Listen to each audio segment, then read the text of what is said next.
అందరికీ నమస్కారం. కొంత చూడండి అబ్బా మూడ్ ఆఫ్ ఆంధ్రాను. ప్రతి ఒక్కరు లైక్ చేయండి, షేర్ చేయండి, సబ్స్క్రైబ్ చేయండి. ఇది మన ఛానల్, మన అందరి ఛానల్. ఇప్పుడు దేశమంతా ఆతిషి గురించి మాట్లాడుకుంటున్నారు.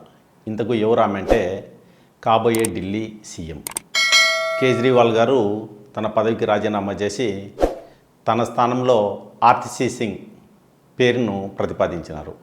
ఆప్ ఎమ్మెల్యేలంతా ఆమె అభ్యర్థిత్వానికి ఆమోదం తెలిపినారు.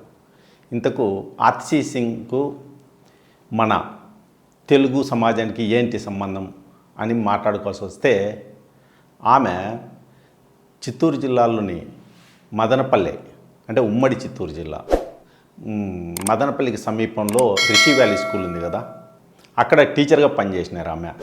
రిషి వ్యాలీ స్కూలు దేనికి ప్రసిద్ధో మనందరికీ తెలుసు. ఒక ప్రకృతి ఒడిలో చదువుకోవాలనే కాన్సెప్ట్తో ఆ స్కూల్ని ఏర్పాటు చేసినారు. జిడ్డు కృష్ణమూర్తి ఫిలాసఫీతో ఆ స్కూల్ను నెలకొల్పినారు. అక్కడ పనిచేయడం అంటే ఆమె ఆలోచన విధానాన్ని మనం అర్థం చేసుకోవచ్చు. ఆమె చరిత్రలో మాస్టర్స్ చేశారు, ఆక్స్ఫర్డ్ యూనివర్సిటీలో చదువుకున్నారు. ఆమె ఢిల్లీలో చదువుకు సంబంధించి అద్భుతమైన సంస్కరణలు తీసుకొచ్చినారు. ఆప్ మంత్రిగా ఉన్నటువంటి సిసోడియాకు ఎడ్యుకేషన్ సలహాదారుగా ఆమె పనిచేసినారు. అట్లే ఆమె కేజ్రీవాల్కి కూడా సలహాదారుగా పనిచేసినారు.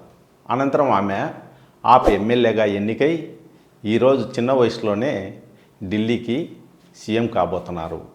దేశంలో రెండో మహిళా సీఎంగా ఆమె చరిత్రకెక్కారు. ఢిల్లీకి మూడో మహిళా సీఎం అవుతారు. ఇంతకుముందు సుష్మా స్వరాజ్ బీజేపీ తరపున, అటే షీలా దీక్షిత్ కాంగ్రెస్ తరపున ఢిల్లీకి మహిళా సీఎంలుగా పనిచేసినారు. ఇప్పుడు ఆతిషి గారు వాళ్ళ సరసన చేరబోతున్నారు. ఆమెకు మన తెలుగు సమాజంతో సంబంధం ఉండడం మనకు ఆనందాన్ని ఇచ్చే విషయం.